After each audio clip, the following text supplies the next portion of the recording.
High friends, welcome to my kitchen অন্নাস recipe. আজকের recipe ঘরোয়া স্টাইলে চিকেন তান্দুরি।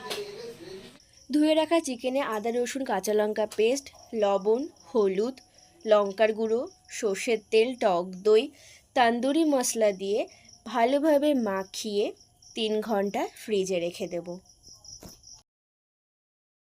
গরম ফ্রাইং প্যানে তেল ব্রাশ করে ম্যারিনেট করা চিকেনটাকে মিডিয়াম টু লো আঁচে শ্যালো ফ্রাই করে নেব।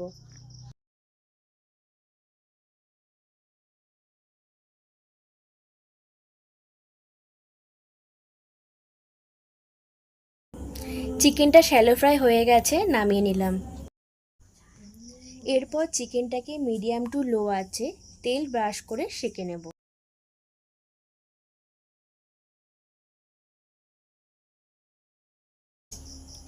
চিকেনটা সেঁকা হয়ে গেছে, নামিয়ে গরম গরম পরিবেশন করলেই রেডি চিকেন তন্দুরি। আমাদের চ্যানেলটি যদি ভালো লাগে লাইক অ্যান্ড সাবস্ক্রাইব করে দেবেন।